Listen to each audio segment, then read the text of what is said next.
Hello tout le monde! Comme d'habitude, ma petite louloute s'est réveillée pile au moment où j'enregistre ma voix off, donc désolée pour les bruits de fond. J'espère que ça vous dérangera pas trop. Alors, dans cette vidéo, j'avais envie de parler d'un sujet qui est un peu lié à la dernière vidéo sur l'art block.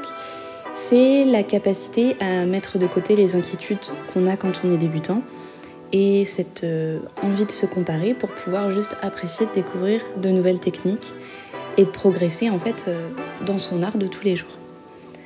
Pour ceux qui me suivent sur les réseaux sociaux, vous avez dû voir que je me suis offert une petite palette de gouache que j'avais vue en boucle sur Instagram, Pinterest, etc.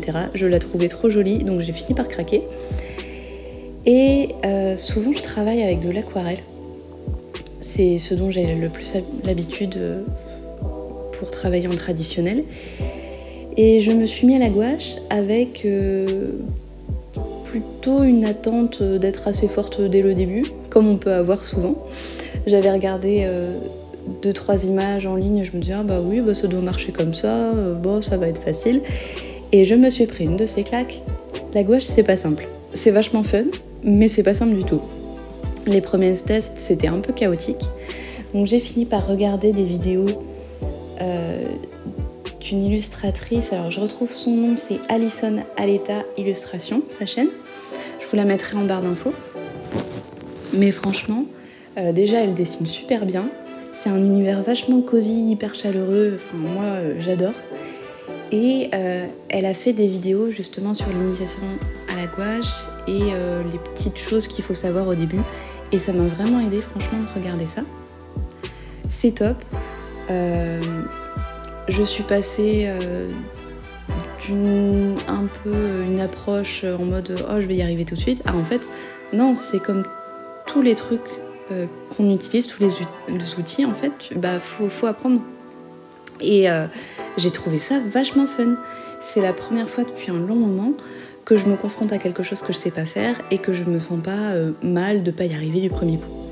Franchement, la gouache, c'est fun parce que c'est un peu comme l'aquarelle. On peut la travailler en très fine couche avec beaucoup d'eau, mais on peut aussi la travailler en gros blocs. Et c'est ça qui est trop bien, c'est qu'on se retrouve avec une peinture qu'on peut travailler de manière vachement variée et on peut du coup s'amuser à démarrer ses illustrations un peu par n'importe quel bout. Alors j'imagine que quand on fait ça un peu plus sérieusement, là c'était vraiment pour mon petit plaisir personnel de tester de nouvelles techniques pour m'amuser. Mais franchement, j'ai pu démarrer par mon sujet principal qui était le visage, continuer un peu avec le fond, revenir sur le visage, aller faire un petit peu des fleurs, retravailler le fond, recommencer, rajouter des choses. Et c'est ça qui est trop bien, c'est que on peut démarrer avec des très fines couches, construire avec des couches plus épaisses, et si on gère bien au niveau de l'eau, on peut même rajouter des très fines couches après. Après, le petit bémol, c'est quand même que la gouache, ça se réactive avec l'eau. Donc si on fait pas bien son truc, comme on peut le voir dans mes vidéos là du process de cette illustration, il y a plein de fois où j'ai dû rattraper mes erreurs entre guillemets. Mais c'est un côté vachement jouissif de démarrer quelque chose sans pression de résultat, parce que clairement là c'est pour mon plaisir personnel et on n'est pas sur quelque chose que je fais pour un travail professionnel. J'ai pas une commande d'illustration, donc là j'ai vraiment pu m'amuser. Et puis vraiment de se laisser un peu guider avec ces tests-erreurs, comme dirait Bob Ross, un peu les happy accidents. On se rend compte que c'est plutôt ce qu'on est en train de dessiner qui va nous emmener quelque part, plutôt que nous, avec notre vision très claire, qu'on va tout de suite mettre sur le papier. Et souvent, c'est vrai que c'est assez frustrant en tant qu'artiste de devoir confronter un peu ce qu'on a dans la tête à ce qu'on arrive à faire parce qu'on est limité par la technique.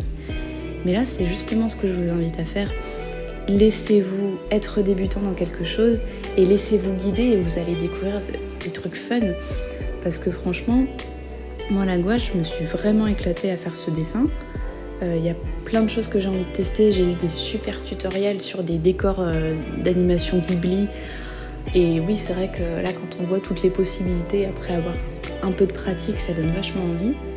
Mais pouvoir se laisser un peu porter par le flow du dessin où on fait des choses, ça marche pas, on essaye de rattraper, on a mal rattrapé, en fait le truc qu'on avait fait au bout de 2 secondes, il y a de l'eau qui coule dessus, du coup faut recommencer. Et bah c'est un côté frustrant, mais c'est un côté vachement marrant parce qu'on sait pas où on va s'arrêter en fait.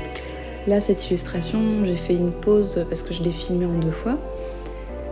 Mais en fait, je sais pas si je peux vraiment dire qu'elle est finie parce que elle est plus du tout comme ce que j'avais pensé à la base.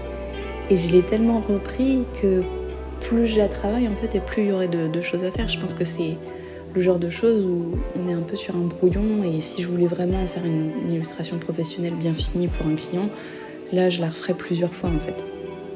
Mais du coup ouais, c'est vrai que retrouver un peu cette naïveté dont je parlais la dernière fois sur la vidéo de l'Artblog, cette envie de créer qu'on a quand on est enfant, et bah en démarrant un nouveau média, c'est vachement sympa parce qu'on se retrouve avec quelque chose qu'on maîtrise pas et même si on a forcément des acquis, des lignes plus ou moins confiantes, et ben on est forcément un peu déstabilisé et du coup ça réouvre un champ créatif qu'on avait fermé depuis un petit moment.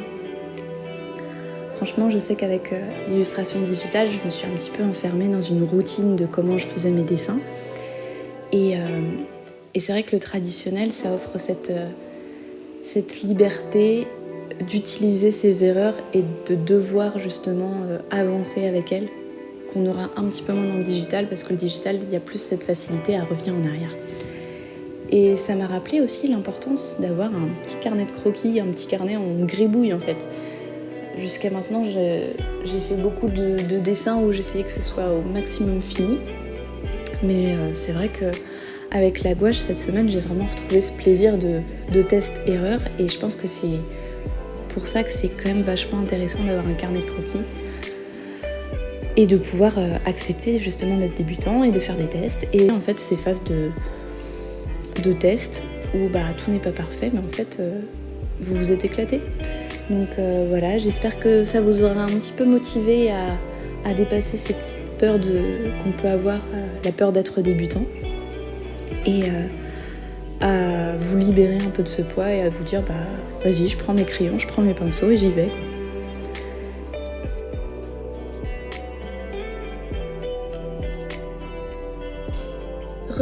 Encore une fois, merci à ceux qui sont restés jusqu'au bout. Je vous fais un petit coucou alors que je suis en train d'éditer la vidéo. Comme d'habitude, n'hésitez pas à me laisser vos impressions en commentaire ou sur mes réseaux sociaux. Ça m'aidera à savoir ce qui plaît et ce que je peux améliorer. Et puis, à une prochaine!